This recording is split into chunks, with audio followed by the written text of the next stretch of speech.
Percy in print. There was a buzz of excitement on the railway.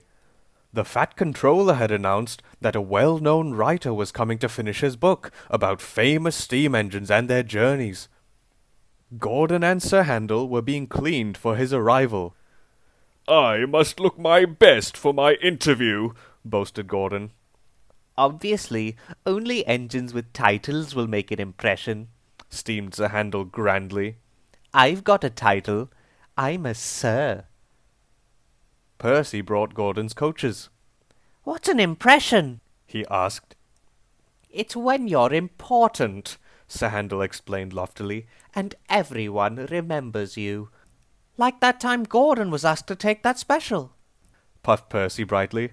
"Oh, yes, indeed," smiled Gordon loftily.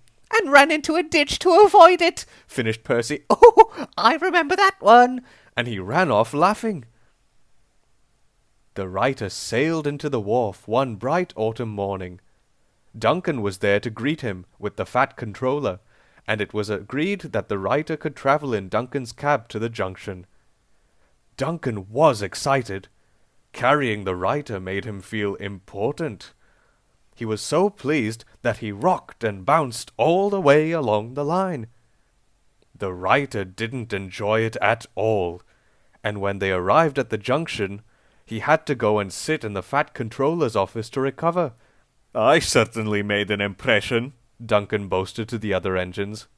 "Well, he'll certainly remember you," Sir Handel sniggered. "For all the wrong reasons." That afternoon, Gordon arrived at the junction to take the writer along the main line so he could take note of the journey for his book. Gordon was so full of steam that he raced along the line, missing 3 stations. The writer wasn't impressed. "The journey was a complete blur," he complained. "Gordon went so fast I couldn't see anything." Gordon took this as a compliment and boasted to the little engines. Sir Handel was determined to be the best of all. The writer seemed relieved when he came to take him on a tour of the little railway. "This looks like a sensible engine," he remarked to the guard. Sir Handel overheard, and proudly let off steam as he waited by the platform. This blew the writer's manuscript everywhere. Papers scattered all over the place, landing in a terrible muddle. I don't think he'll forget me," Sir Handel told the others in the shed that night.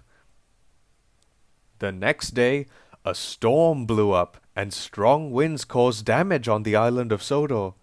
Trees fell on many of the lines and across some of the roads. The writer was worried. He had to get his manuscript to the printers on the other side of the island. Today was the deadline, but the road was blocked. He telephoned the Fat Controller and explained. "I know a route," said the Fat Controller. "It runs by the coast. Percy is in the works yard. Go and see him at once." The works manager soon found Percy and told him the news. Percy was frightened of the strong winds, but he wanted to help. He puffed carefully along the windswept line. Sea spray splashed over the harbour walls, and Percy tried to keep steady whilst the wind whistled around his small wheels. At last they arrived safely at the printers, and the writer delivered his manuscript. He was very pleased with Percy, and asked if he could take his photograph. Percy was delighted. Many months later, the Fat Controller gathered the engines together. He had a big box of books and was handing them out to his staff. The contents were not what they had expected. He was very rude about engines like Duncan, Sir Handel, and Gordon. But on the front page was a picture of Percy as a fine example of a little 4-wheeled saddle tank engine.